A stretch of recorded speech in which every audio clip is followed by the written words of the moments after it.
ಮೊನ್ನೆ ನೋಡಿ, ಗಮನವಿಟ್ಟು ಕೇಳಿಸ್ಕೊಳ್ಳಿ. ಒಂದು ಹಳ್ಳಿಲಿ ಪ್ರೋಗ್ರಾಮ್ ಮಾಡ್ತಾ ಇದ್ದೆ. ದಯಮಾಡಿ ನಿಮ್ಮ ಕೈ ಮುಗಿದು ಕೇಳ್ಕೊಳ್ತೇನೆ, ಪ್ರಾರ್ಥನೆ ಮಾಡ್ತೇನೆ. ದಯಮಾಡಿ ಸ್ವಲ್ಪ ಗಮನವಿಟ್ಟು ಕೇಳಿಸ್ಕೊಳ್ಳಿ. ನಮ್ಮ ಅಪ್ಪ ಸತ್ತೋಗ್ಬಿಟ್ಟಕ್ಕನ್ ಮಗ, ಮನೇಲಿ ಎಲ್ಲ ತೊಳಿತಾವಿ ಬೆಳಗ್ತಾವಿ ಅಂತ ಅಂದ. ಹೌದಾ? ಮನೆ ದುಂಬು ಧೂಳೆಲ್ಲ ಹೊಡಿತಾ ಇದ್ದಾರೆ. ಆಮೇಲೆ ನಮ್ಮಪ್ಪ ಮಲಿಕತ್ತಿದ್ನಲ್ಲ ಹಾಸ್ಗೆ, ತಗೊಂಡೋಗಿ ಸುಟ್ಟಾಕ್ಬಿಟ್ಟೋಕನೋ ಅಂತ. ನಮ್ಮಪ್ಪ ದಿಂಬ ಹಾಕೊಂಡಿದ್ನಲ್ಲ, ಸುಟ್ಟಾಕ್ಬಿಟ್ಟೋಕನೋ. ಆಮೇಲೆ ರಗ್ ಬದುಕತ್ತಿದ್ನಲ್ಲ, ಒಂದು ಬಿಟ್ಟಿಲ್ಲ, ಎಲ್ಲ ತಗೊಂಡೋಗಿ ಸುಟ್ಟಾಕ್ಬಿಟ್ಟು. ಅವ್ನ ಬಟ್ಟೆ ಬರಿ ಎಲ್ಲ ಸುಟ್ಟಾಕ್ಬಿಟ್ಟು ಅಂತ. ಯಾಕಪ್ಪ ಹಿಂಗ್ ಮಾಡಿದ್ರಿ? ಸೂತ್ಗ ಥೋ, ಅವ ಹಳದ ಹೊಟ್ಟಿಲ್ ಮಡಿಕೊಳ್ಳೋಕಾದ ಅಂದ. ನಾನಂದಿ, ನಿಮ್ಮ ಅಪ್ಪನ ಜೋಬಲ್ಲಿ 1.5 ಲಕ್ಷ ದುಡ್ಡಿತ್ತಂತಲ್ಲ, ಅದು ಸುಟ್ಟಾಕಿದ್ರಿ ಅಪ್ಪ ಅಂದೆ. ದುಡ್ಡು ಸುಟ್ಟಾಕ್ಬಿಟ್ಟಾರ? ಅಲ್ಲ, ದುಡ್ಡಿಗೆ ಮೈಲಿಗೆ ಆಗಿಲ್ವಾ ಅಂದೆ. ಇಲ್ಲ ದುಡ್ಡಿಗೆಲ್ಲ ಮೈಲಿಗೆ ಆಗುದಿಲ್ಲ. 25,000 ರೂಪಾಯಿನ ಕಾಳವರ ಹಾಕಿದ್ದ ಕಿವಿಲಿ, ಅದನ್ನು ಸುಟ್ಟಾಕಿದ್ರಿ ಅಂದಿ. ಇಲ್ಲ, ಅವನು ಬಿಚ್ ಮಡಿಕೊಂಡು ಅಂದ. ನಿಮ್ಮ ಅಪ್ಪ ಕಟ್ಸಿದ್ನಲ್ ಮನೆಯ, ಆ ಮನೆನೂ ಸುಟ್ಟಾಕರಿಯ ಅಂದಿ. ಆಸ್ತಿ ಮಾಡೋನೆ 7-8 ಎಕರೆ ಜಮೀನ, ಅದನ್ನು ಸುಟ್ಟಾಕರಿಯಪ್ಪ. ಮನುಷ್ಯನ ಜನ್ಮ ಇಷ್ಟೇ ಕಣೆಯ. ಯಾಕಯ್ಯ ಅಪ್ಪನ ಸೂತ್ಗ ಅಂತ ಅಂತೀಯ? ಅಪ್ಪ ಸತ್ರ ಯಾವ ಸೂತ್ಗ ವಯ ಇರೋದು ಜಗತ್ತಲ್ಲಿ? ಏನ್ರವ? ಸ್ವಂತ ತಂದೆ, ನಮಗ್ ಜನ್ಮ ಕೊಟ್ಟಂತ ತಂದೆ ಸೂತ್ಗ ನಾನು ಮುಟ್ಟಿಸ್ಕೊಂಡು ನಾನು ನೀರು ಇಕ್ಕೊಂಡು ಹೋಗ್ಬೇಕು ಒಳಕೆ ಅಂತ ಅನ್ನುವಂತ ಈ ಕೆಟ್ಟ ಪರಿಸ್ಥಿತಿಗೆ ತಂದು ನಿಲ್ಸಿದ್ದಾರಲ್ಲ ನಮ್ಮನ್ನ. ಬದುಕಿದ್ದಾಗ ಮಾತ್ರ ಚಿನ್ನ ರನ್ನ, ಸತ್ತ ಮೇಲೆ ಅದೊಂದು ಶವ, ಥೂ ಸೂತ್ಗ ಹಾಳಾದದ್ದು ಹೋಗ್ಲಿ ಅಂತ ಅಂತಾರೆ. ಇದಾಗಬಾರ್ದು. ಇದು ಎತ್ತವ್ರು ಯಾವತ್ತು ದೇವ್ರೆ, ಅವ್ರಿಗೆ ಸೂತ್ಗಾನು ಬೆಲೆ ಇಲ್ಲ. ಎತ್ತವ್ರಿಗೆ ಅವ್ರು ಯಾವತ್ತು ದೇವ್ರೆ. ಅವ್ರ ಹೆಣವನ್ನ ಮುಟ್ಟೋದೇ ನಮ್ಮೊಂದು ಸೌಭಾಗ್ಯ. ಅವ್ರು ಹಾಕಿದ್ದ ಅಂಗಿಯನ್ನ, ಅವ್ರು ಹಾಕ್ತಿದ್ದ ಚಪ್ಪಲಿಯನ್ನ ಮನೇಲಿ ಇಟ್ಕೊಂಡು ಜೋಪಾನವಾಗಿ ನಮ್ಮ ಅಪ್ಪನ ನೆನಪಾಗಿ ಉಳ್ಕೊಳ್ಳೋದು ಅಂತ ಹೇಳ್ತಾರಲ್ಲ, ಅದೇ ಒಂದು ಸೌಭಾಗ್ಯ. ನಿಮ್ಮ ಪುಣ್ಯದ ಕಿವಿಗಳಿಂದ ಕೇಳಿಸ್ಕೊಳ್ಳಿ. ಒಂದು ಸಣ್ಣ ಕಥೆಯನ್ನು ಹೇಳ್ಕೊಡ್ತೇನೆ. ಒಬ್ಬ ಮಗ ಬಹಳ ಪ್ರೀತಿಯಿಂದ ಬೆಳೀತಾ ಇದ್ದ. ತಂದೆ ತೀರೋಗಿದ್ದ, ಅವ್ವ ಮಾತ್ರ ಅವನನ್ನ ಪ್ರೀತಿಯಿಂದ ಬೆಳೆಸ್ತಾ ಇದ್ಲು. ಏನೇನು ಕಷ್ಟಪಡ್ತಾಳು ಗೊತ್ತಾ ತಾಯಿ? ಮಗನ ಹೊಟ್ಟೆ ತುಂಬಿಸೋಕೆ ತನ್ನ ಹೊಟ್ಟೆ ಬರಿದಾದ್ರೂ ಪರವಾಗಿಲ್ಲ, ಹಸ್ವಿದ್ರೂ ಪರವಾಗಿಲ್ಲ, ನೀರು ಕುಡ್ಕೊಂಡು ಕಾಲ ಕಳೆದು ಬಿಡ್ತಾಳೆ. ಆದ್ರೆ ಮಕ್ಕಳನ್ನ ಮಾತ್ರ ಯಾವುದೇ ಕಾರಣಕ್ಕೂ ಹಸಿಸಿ ಮಲಗಿಸೋದಿಲ್ಲ ಆ ತಾಯಿ. ಅದಕ್ಕೆ ಹೇಳುದವಳನ್ನ ತಾಯಿ ತಾಯಿ ತಾಯಿ, ಜಗಜ್ಜನನಿ, ಆದಿಶಕ್ತಿ, ಸರ್ವದ ಮಾತೆ ಅಂತ. ಆ ಮಗನಿಗೆ ಅಷ್ಟೊಂದು ಪ್ರೀತಿ ಕೊಟ್ಟು ಬೆಳೆಸಿದ್ಲು. ಒಬ್ಬನೇ ಮಗ ಬೆಳೆದು ಬೆಳೆದು ಬೆಳೆದು ಬೆಳೆದು ಏನು ಸುಂದರವಾಗಿ ಒಳ್ಳೆ ಹೀರೋ ತರ ಆಗೋದ. ತಾಯಿ ಅನ್ಕೊಂಡ್ಲು, ಒಂದ್ ಮಗನ ಮದುವೆ ಮಾಡ್ಬಿಟ್ರೆ ನನ್ನ ಜವಾಬ್ದಾರಿ ತೀರೋಯ್ತದಲ್ಲ. ತಂದೆ ಇಲ್ಲ, ಅವಳಿಗೊಂದು ಜವಾಬ್ದಾರಿ ಅಲ್ವಪ್ಪ ಅದು. ಒಂದು ಒಳ್ಳೆ ಮನೆಯಿಂದ ಹೆಂಡ್ತಂದು ಮದುವೆ ಮಾಡಿದ್ರು. ಅವ್ರವ್ನ ಏನ್ ಮಾಡ್ದ, ಊರಲ್ಲೇ ಬಿಟ್ಬಿಟ್ಟು ಹೆಂಡತಿ ಕರ್ಕೊಂಡು ಬೇರೆ ಊರಿಗೆ ಹೊಂಟದ.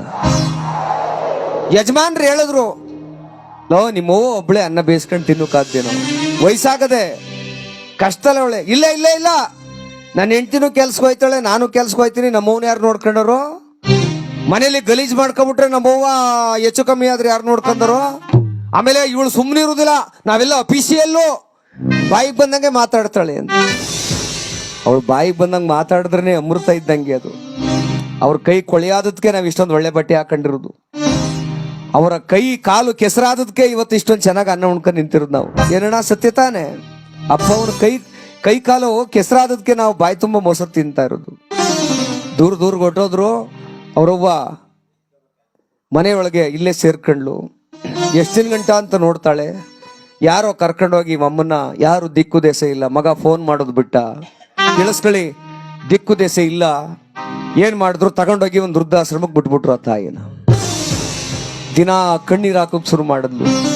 ನನ್ನ ಮಗನಿಗೆ 2 ಲಕ್ಷ ಸಂಬಳ, ಸೊಸೆಗೆ 1.5 ಲಕ್ಷ ಸಂಬಳ, 3.5 ಲಕ್ಷ ಸಂಬಳ.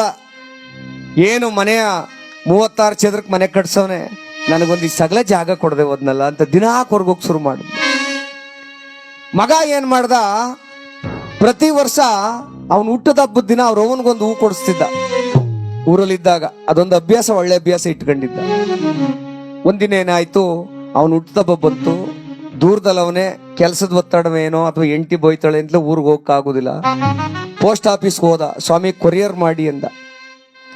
ಈ ಹೂ ಎಷ್ಟು ಅಂದ. 10,000 ಆಗುತ್ತೆ. ಆಯ್ತು ಕೊರಿಯರ್ ಮಾಡಿ. ಆ ಕೊರಿಯರ್ಗೆ ಎಷ್ಟಾಗುತ್ತೆ?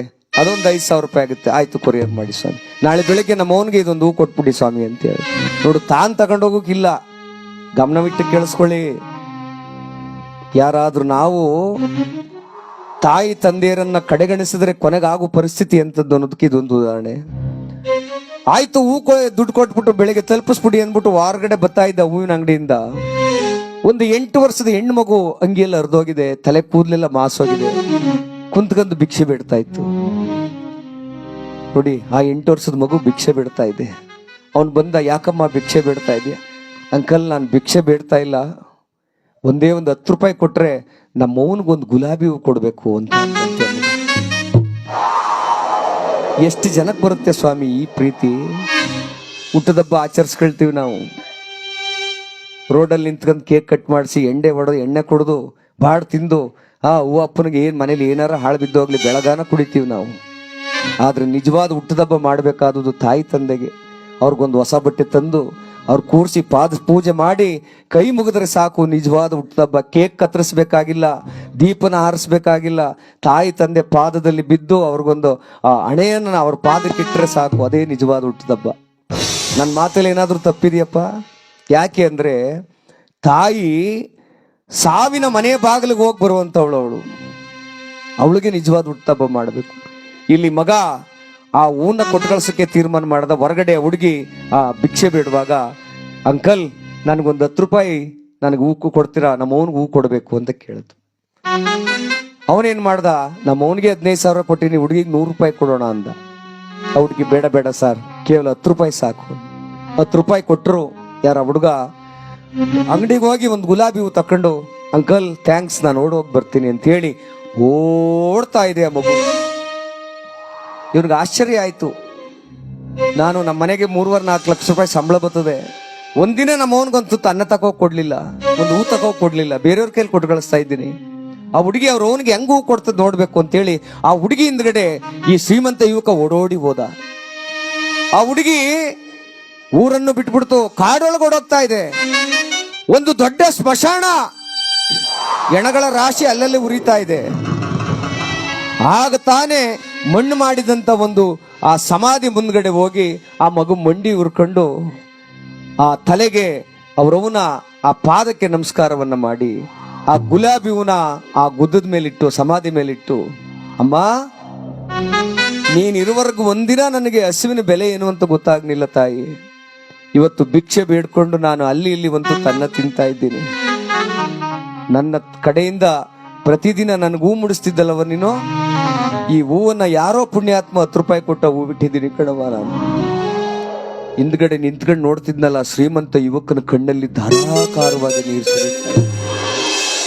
ಅಯ್ಯೋ, ಅವನಿಗೊಂದಿನ ಹೋಗಂತೂ ತನ್ನ ತಿನ್ನಿಸ್ಲಿಲ್ಲ ನಾನು. 8 ಮಕ್ಕಳ ಜವಾಬ್ದಾರಿ ಕೆಲಸನೇ ನನಗೆ ಹೆಚ್ಚಾಗೋಯ್ತು. ನಮ್ಮವ್ವ ಅಷ್ಟು ಕಷ್ಟ ಬಿದ್ದು ಸಾಕಿದ್ರು ಹೋಗ್ಲಿಲ್ವಲ್ಲ ಅಂತೇಳಿ ಓಡೋಡಿ ಬಂದ. ತಿರ್ಗಾ ಹೂವ ಈಸ್ಕೊಂಡು ಅವನೇ ಕಾರ್ ಮಾಡ್ಕೊಂಡು ಬಂದ್ ನೋಡಿದ್ರೆ ಮನೆ ಒಳಗೆ ತಾಯಿ ಇಲ್ಲ. ಎಲ್ಲಿದ್ದಾಳೆ ತಾಯಿ? ವೃದ್ಧಾಶ್ರಮದಲ್ಲಿ ನಾಯಿ ತರ ಬೆಳೀತಾ ಇದ್ದಾಳೆ. ಎಲ್ಲಿ ಅಂತ ಹುಡುಕಾಡ್ಕೊಂಡು ಹೋಗಷ್ಟಲ್ಲಿ ಆ ತಾಯಿ ಮಗ ಬರ್ಲಿಲ್ವಲ್ಲ, ನಾನು ನೋಡಕ್ ಬರ್ಲಿಲ್ವಲ್ಲ ಅಂತೇಳಿ ಕೊರಗಿ ಅಜಾರದಲ್ಲಿ ಪ್ರಾಣವನ್ನು ಬಿಟ್ಟು ಮಲಗಿದ್ದಾಳೆ. ಎಷ್ಟು ಓದಿಸಿದ್ರೇನು, ಎಷ್ಟು ಸಂಸ್ಕಾರವಂತ್ರೆ, ಎಷ್ಟು ವಿದ್ಯೆ ಇದ್ರೇನು, ಸಂಸ್ಕಾರ ಇದ್ರೇನು. ಆಗ ಆ ಹೂ ಹಿಡ್ಕೊಂಡು ಬಂದ ಆ ಮಗ, ಅವ್ವಾ ಒಂದು ಹೆಣ್ಣು ಮಗು ನನ್ನ ಕಣ್ ತೆರೆಸಿದೆ, ಹೂ ಹಾಕೊಳ್ಳವ, ಹೂ ತಕೋ ಅಂದಾಗ ಯಾರೋ ಇಂಥ ಹಿರಿಯರು ಯಜಮಾನ್ರು ಹೇಳಿದ್ರಂತೆ, ಬದುಕಿದ್ದಾಗ ನಿಮ್ಮವನ್ಗಂತೂ ತನ್ನ ತಿನ್ನಿಸ್ಲಿಲ್ವಲ್ಲಪ್ಪ ನೀನು, ಬದುಕಿದ್ದಾಗಂತೂ ತನ್ನ ತಿನ್ನಿಸ್ಲಿಲ್ವಲ್ಲೋ, ಒಳ್ಳೇದು ಬೇಕಾ ಕೆಟ್ಟದ್ದು ಬೇಕಾ, ಅವ್ವ ನಿನ್ ಕಷ್ಟ ಏನು ಸುಖ ಏನು ಅಂತ ಕೇಳಲಿಲ್ವಲ್ಲೋ, ನಿನಗೆ ಹಣವೇ ಹೆಚ್ಚಾಗೋಯ್ತು. ಇವತ್ತು ನಿಮ್ಮವ್ವ ಹೂ ಮುಡ್ಕೊಳಕ್ಕಿಲ್ಲ ಕಣಪ್ಪ, ಅವಳು ಉಸಿರು ಆರಿ ಹೋಗಿದೆ, ಹೆಣವಾಗಿ ಮಲಗಿದ್ದಾಳೆ. ಮಗ ಅದೇ ನೋವಿನಲ್ಲಿ ಹುಚ್ಚನಾಗಿ ಹೋಗಿದ್ದಾನೆ. ಹೆಂಡತಿ ಬಿಟ್ಟೋದ್ಲು ಅವನನ್ನ. ಇವತ್ತು ಕುಡಿದು ಕೃಶವಾಗಿ ಹುಚ್ಚನಾಗಿ ತಿರುಗ್ತಾ ಇದ್ದಾನೆ. ತಾಯಿ ಶಾಪ, ನಾಯಿ ಶಾಪ ಇದು ಒಳ್ಳೇದಲ್ಲ. ಯುವಕರು ನಾವು ಅರ್ಥ ಮಾಡ್ಕೋಬೇಕು. ನಮ್ಮವ್ವ ನಮ್ಮಪ್ಪ ಇರು ಗಂಟೆಗೆ ಎಂಥ ಶಕ್ತಿ ಇರ್ತದೆ ಗೊತ್ತಾ ಭೂಮಿ ಮೇಲೆ. ಅವ್ರೇನಾದ್ರೂ ಕಳ್ಕೊಂಡಾಗ ಆಗುವಂತ ನೋವಿದೆಯಲ್ಲ, ಅನಾಥ ಪ್ರಜ್ಞೆ ಇದೆಯಲ್ಲ, ಅದು ಯಾವ ಶತ್ರುಗೂ ಬರಬಾರದು. ಹೀಗೆ ಯೋಚನೆ ಮಾಡಿ, ನಿಜವಾದ ದೇವ್ರು ಯಾರು? ದೇವ್ರ ಗುಡಿಲಿ ಕೂತಿರೋದು ನಿಜವಾದ ದೇವ್ರಲ್ಲ. ಅವರಲ್ಲಿ ಶಕ್ತಿ ಇದೆ ನಿಜ, ಆದರೆ ನಿಜವಾದ ತಾಯಿ ತಂದೆನೇ ನಮ್ಮ ಪಾದದ ದೇವರುಗಳು, ನಮಗೆ ಆಶೀರ್ವಾದ ಮಾಡುವಂಥ ದೇವರುಗಳವರು. ಅವರ ಪಾದಕ್ಕೊಂದು ಯಾವತ್ತೂ ನೋವು ಕೊಡಬೇಡಿ ಅಪ್ಪ, ಅವ್ರ ಕಣ್ಣಲ್ಲಿ ನೀರು ತರಿಸ್ಬೇಡಿ. ಅದಕ್ಕೆ ದೊಡ್ಡವರು ತಿಳಿದಂಥವ್ರು ಹೇಳ್ತಾರೆ, ಹಡೆದ ತಾಯಿನ ಒಡೆದು ಬೈದಾಡ, ನರಕ ತಪ್ಪೋದಿಲ್ಲ.